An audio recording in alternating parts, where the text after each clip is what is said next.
Let me paint you a picture.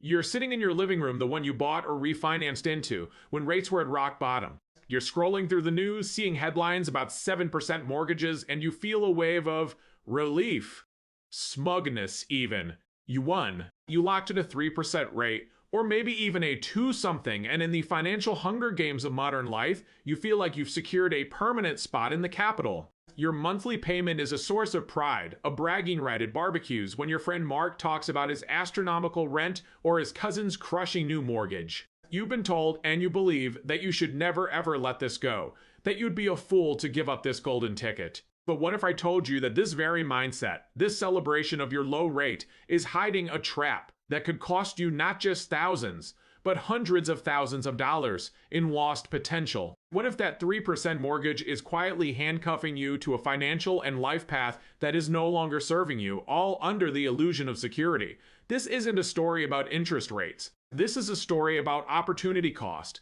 about life calculus, and about the brutal psychology of the low-rate lock-in, a trap that could be hiding a silent leak of $180,000 or more from your future. Here's the conventional wisdom drilled into us from every direction: never sell a house with a 3% mortgage. It's treated as an immutable law of finance, right up there with buy low, sell high. Real estate gurus echo it. Your parents affirm it. Your friends in worse mortgage situations reinforce it. Compared to today's rates, your payment looks like a typo, a glitch in the matrix you cleverly exploited. The narrative is compelling because it's simple and it feels safe.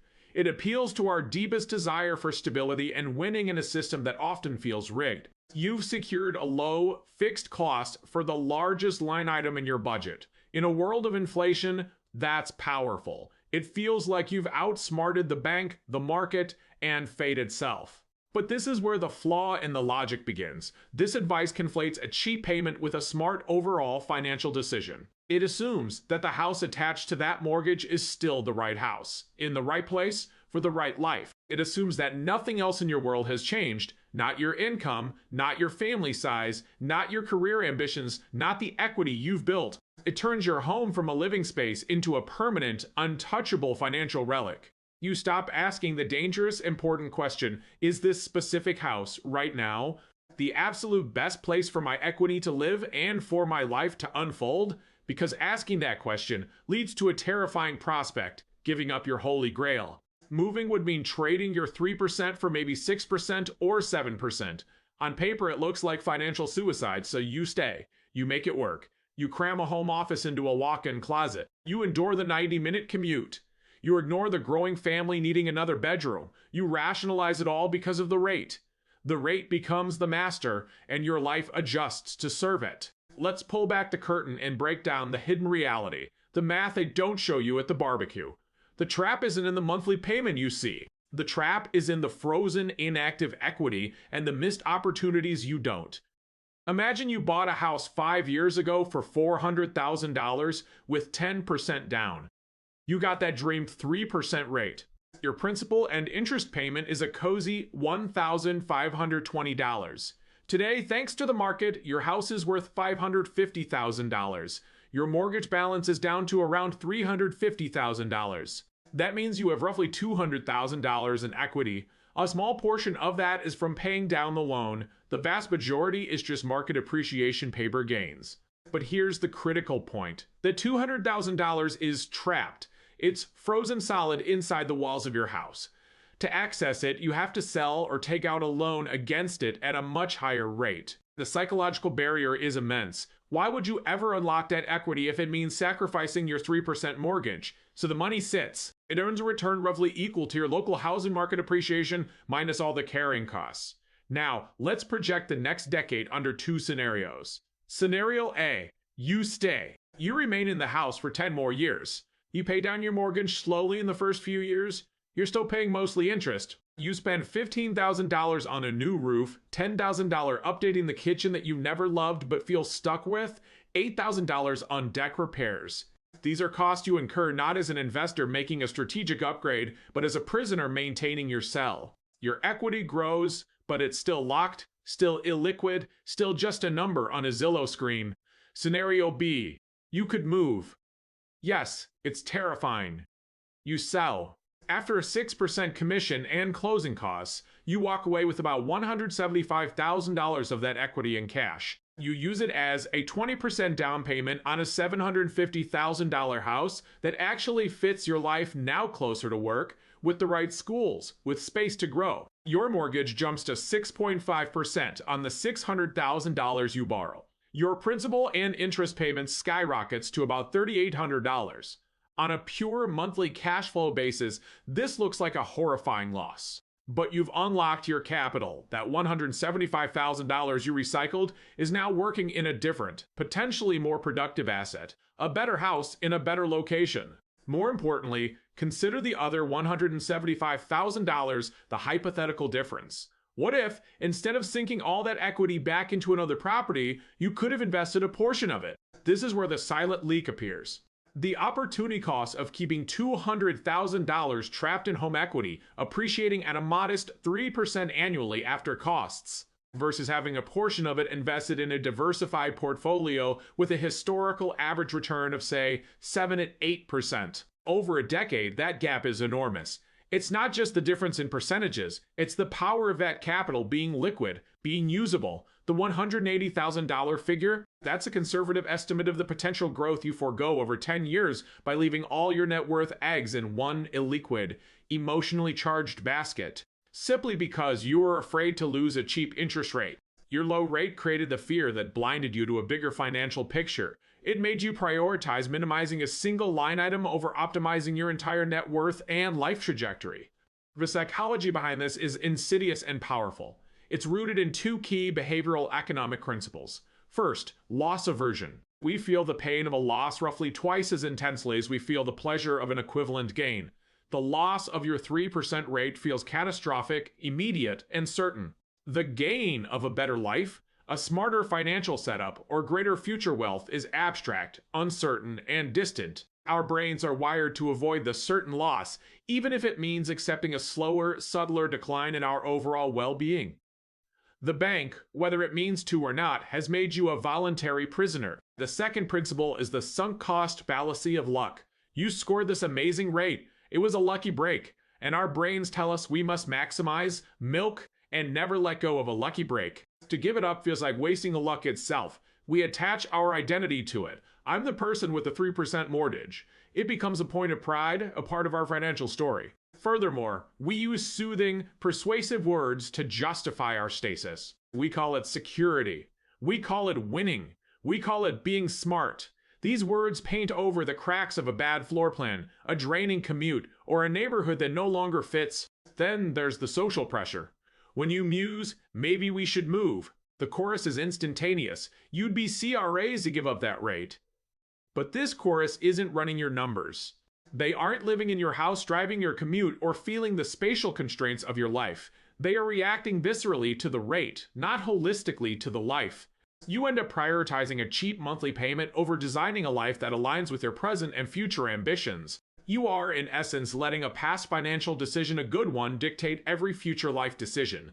But what if we flipped the script entirely? What if we stopped viewing our primary residence purely as an investment and started viewing our mortgage rate as just one variable in a massive multi-tab spreadsheet called My Life and Net Worth? The goal isn't to minimize your housing costs at all costs. The goal is to maximize your overall life satisfaction and long-term net worth. Sometimes these align perfectly with staying put. Often, they do not.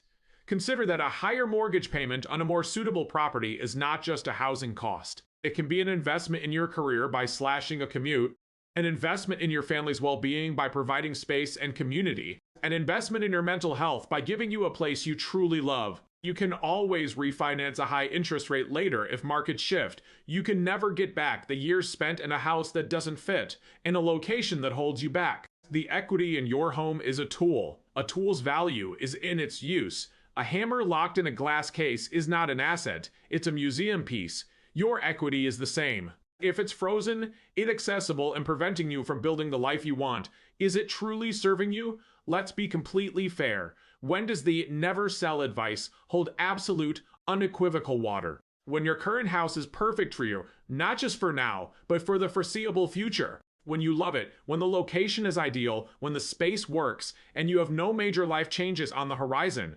In that case, your low rate is the cherry on top of a perfect sundae.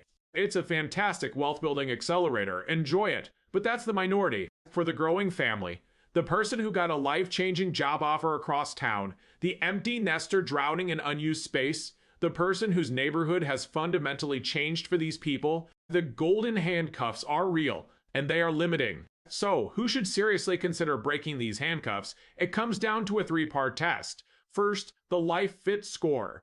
Be brutally honest. On a scale of 1 to 10, how well does your current house fit the life you are living right now and the life you want to live in the next 5 years? Consider space, layout, location, commute, schools, community, and happiness. If your score is a 6 or below, the financials of your mortgage are irrelevant. You are living in a mismatch. A score of 7 or 8 means it's worth a deep financial dive. 9 or 10, stay put. Second, the equity liberation math. Look at that trapped equity number. If you unlocked it, what could it do? Could a portion of it be a down payment on a truly life-changing upgrade?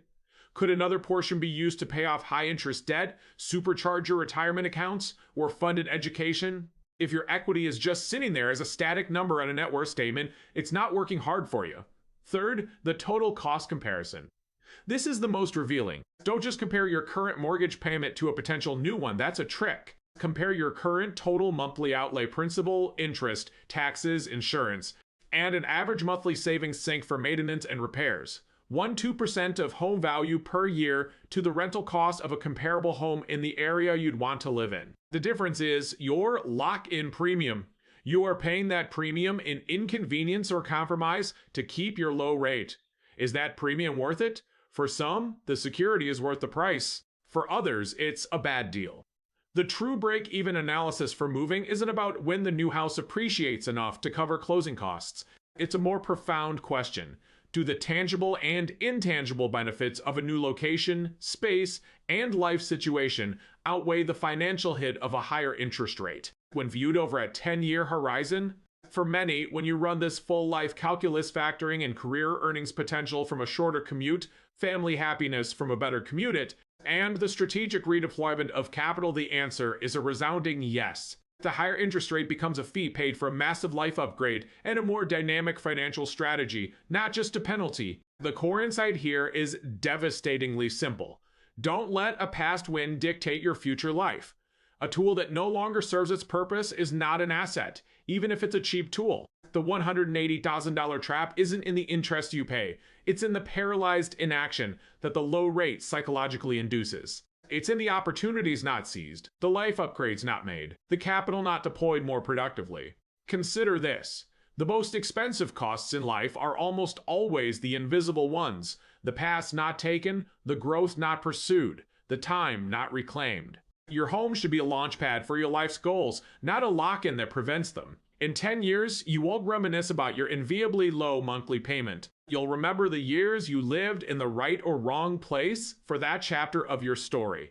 You'll remember the family dinners in a kitchen you loved, or the stressful mornings in a cramped one. You'll remember the easy commute that gave you evenings back, or the grinding one that stole your energy. The decision to stay or go should be based on that life, that story, with the financials as a crucial supporting actor, not the lone star of the show. Your mortgage rate is just a number. Your life is the spreadsheet. Make sure you're optimizing for the right final calculation.